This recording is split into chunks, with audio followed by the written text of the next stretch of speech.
পছন্দ, কিন্তু আমাদের রাজ্যে আকাশে মরিচ শেষ হয়ে গিয়েছে। তাই তো আমরা এই অন্যায় কাজটা করতে বাধ্য হয়েছি। পারলে তোমরা আমাদের ক্ষমা করে দাও, আমরা শুধু আমাদের দিকটাই ভেবেছি। সব তো বুঝলাম, কিন্তু এখন কি করা যায় বলো তো? তোমাদের মরিচের প্রয়োজন আর আমাদের টাকার প্রয়োজন। মরিচ বিক্রি করতে না পারলে যে আমাদের না খেয়ে মরতে হবে। তা নিয়ে তোমরা চিন্তা করো না, আমরা প্রতিদিন তোমাদের জমি থেকে মরিচ নিয়ে যাব আর তোমাদেরকে টাকা দিয়ে যাব। তবে আমাদেরও উপকার হবে আর তোমাদেরও উপকার হবে। আর হ্যাঁ, তোমরা পারলে আরো অনেক আকাশি মরিচ চাষ করো, আমরা তোমাদের কাছ থেকে কিনে নিব। এই নাও তোমাদের টাকা, আমরা এখন আসি। তোমাদের অসংখ্য ধন্যবাদ পরি, অসংখ্য ধন্যবাদ। এরপর পরীরা টুনিদেরকে টাকা দিয়ে মরিচ নিয়ে সেখান থেকে চলে যায়। টোনা, এখন তো আমাদের টাকার অভাব নেই। মোড়ল মশাই আমাদের কাছে কিছু টাকা পাবে। তুমি বরং মোড়ল মশাইয়ের বাসায় গিয়ে টাকা দিয়ে এসো। আচ্ছা ঠিক আছে টুনি, আমি এক্ষুনি গিয়ে দিয়ে আসছি। এই বলে টোনা কিছু টাকা নিয়ে মোড়লের বাসার উদ্দেশ্যে রওনা হয়। আর এক পর্যায়ে টোনা মোড়লের বাসায় চলে আসে।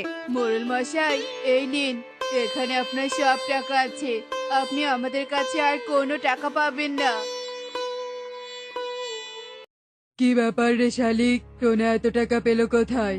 মোড়ল মশাই, আমিও শুনেছি টোনারা নাকি অনেক ধনী হয়ে যাচ্ছে। নিশ্চয়ের মধ্যে কিছু একটা ঝামেলা আছে। যদি সত্যি কোনো ঝামেলা হয়ে থাকে তবে চল, আমরা আজ নিজের চোখে দেখব কিভাবে ওরা ধনী হচ্ছে। এরপর মোড়ল ও শালিক টোনাদের বাসার উদ্দেশ্যে রওনা হয়। আর তারা যেতে যেতেই দেখতে পায় টোনারা তাদের জমির দিকেই যাচ্ছে। আর তারপর মোড়লরা টোনাদের পিছু পিছু যেতে থাকে। তার মানে টোনারা এভাবে ধনী হচ্ছে?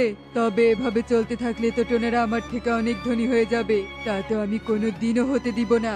শালিক, যেভাবেই হোক আমি টোনাদের সব মরিচ গাছ নষ্ট হওয়া দেখতে চাই। আপনি চিন্তা করবেন না মোড়ল মশাই, আমি এক্ষুনি গাছ মরা ঔষধ নিয়ে আসছি।